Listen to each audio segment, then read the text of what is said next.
तर मराठवाड्यामध्ये खरात साहेब अशी एक प्रथा आहे की जेव्हा मुलगी, लक्ष देऊन थोडंसं ऐका, अगदी अर्ध्या मिनिटात संपवतो, मुलीचं जेव्हा लग्न होते तेव्हा त्या मुलीला एक गाय आनंदी देण्याची प्रथा आहे.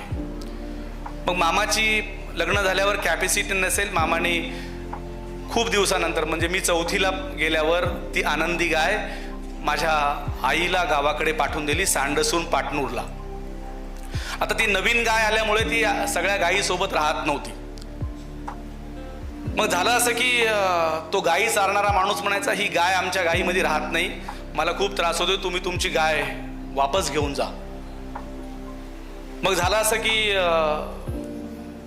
तो गायवाला म्हणाला, तुमचा माणूस जर माझ्यासोबत कोणी येत असेल आणि ही गाय स्वतंत्र सांभाळत असेल माझ्या गायीमध्ये ठेवून, तर मला चालेल, त्या माणसाला तुम्ही माझ्यासोबत पाठवा.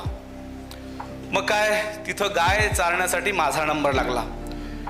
मी त्या सगळ्या गायींमध्ये ती गाय घेऊन गेलो आणि 5 दिवस त्या गायीसोबत राहिल्यावर ती गाय इतर गायीमध्ये मिसळली आणि ती छान आता त्या गायीमध्ये राहू लागली. मग मी 6व्या दिवशी माझ्या शाळेमध्ये वापस गेलो आणि मी सगळ्या मुलांना सांगत होतो की जंगल कसं आहे, माझं गावातलं पाटणूर जंगल लोणावळ्यापेक्षाही सुंदर आहे.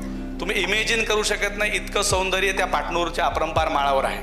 तर मी त्या पाटणूरच्या माळामध्ये कसं आहे सगळं, वाघाचे ठसे कसे असतात, सगळे माणसं कसे जमतात, तो गाय चारणारा माणूस होता तो वेगळ्या समाजाचा होता आणि तो म्हणायचा की सर तुम्ही दादा तुम्ही माझ्यासोबत जेवू नका, तुमचे आजोबा रागावतील. मी म्हणायचं नाही, तुझी मला भाकर दे, तुझी मला. ते म्हणलं मी तुम्हाला भाकर चटणी देतो, पण तुमच्या घरी सांगू नका की तुम्ही माझं काय खाल्लंय. खूप जमती त्या 6 दिवसामध्ये घडल्या आणि मी ते सगळं सांगायचो. माझे मुख्याध्यापक होते गणरस गुरुजी, ते मला म्हणाले की तू हे सगळं सांगतोयस ना, तर तू लिहून काढ. आणि मी ते लिहून काढलं आणि दुसऱ्या दिवशी गणरस सरांनी सुवाच्या अक्षरामध्ये एका फळ्यावर तो माझा निबंध लिहून काढला, लेख तो लिहून काढला आणि सगळा गाव तो लेख माझा पाहण्यासाठी आला होता की किती छान लिहिलंय, कसं लिहिलंय. ॲक्च्युली ते मीच लिहिलं होतं, पण काही टवाळ मित्र म्हणायचे की सरांनीच लिहिलं असेल याचं नाव दिले खाली. असे तुमचे मित्र पण असतील ना की असं म्हणतात की नाही तो काय चांगला नाही आहे.